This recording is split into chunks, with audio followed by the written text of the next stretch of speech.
Making cylinder seals in my class is one of the easiest, memorable projects that we do in class. It can be done in one day, and besides getting the supplies, it's pretty low prep. I do this project after my students have already learned about cylinder seals. So we've already covered it. We've actually already had the test. This is kind of our grand finale of Mesopotamia. That means that I can spend less time teaching explicitly during this lesson and more time of crafting and creating. I always start my lessons with a slide telling them what they need, so I make sure that they know they need nothing. I want super clean, clear desks. The clay can get kind of messy, so I make sure that they have nothing on their desk, and they get excited because they almost never need nothing on their desk, so it must be a cool day. The biggest part of the prep of this is getting the supplies that are needed to make the cylinder seals.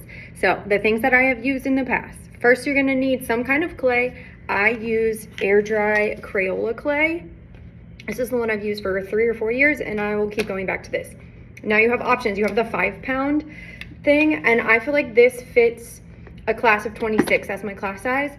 If I give a modest amount, I can make this go for a class of 26. Now, there's the terracotta or there's the white version. I've used terracotta. I use it for other crafts in my class. Terracotta doesn't stain, but it does get everywhere. So you're gonna make sure to have lots of baby wipes on hand. I usually do get baby wipes as well too, because it's easy cleanup, but whatever you use, maybe you have a sink nearby or something. But terracotta is a little bit more messy. So I tend to go with the white Crayola air dry clay.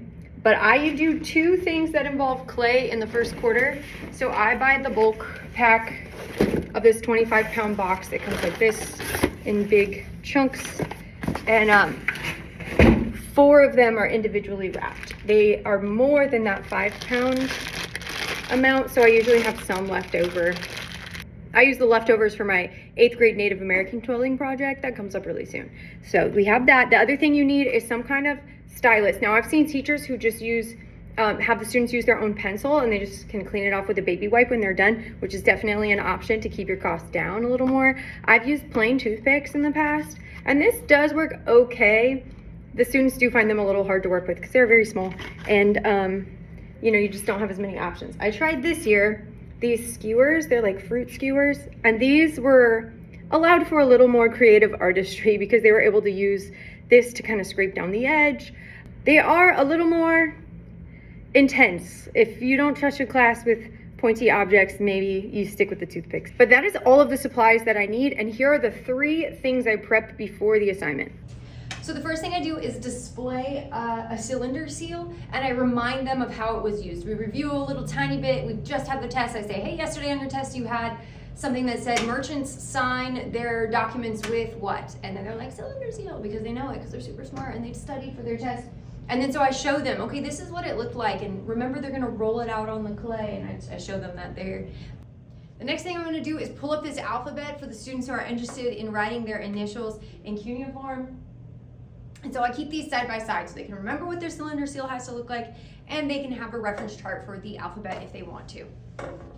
The final thing I might prep and put up on the screen is a timer. I use either the class screen timers or I'll use the YouTube timers. I'll just search 10-minute timer on YouTube and I play that video as the timer. So that helps students kind of gauge how much longer they have, because some of them get really into it and want it to be perfect. And it's not an assignment that's going to be perfect. Air dry clay is not the easiest to work with. It's not an assignment that's going to be perfect. So you got to encourage those perfectionists to just do their best and forget the rest, Just an extra pro tip, I usually do it on a Friday, so then they dry over the weekend. Then on Monday, I can go ahead and hand it right back to them. That means I have to protect their items less in the classroom because they're pretty safe over the weekend locked up in here drying. So have fun making your cylinder seals, enjoy ancient civilizations, and have a wonderful day.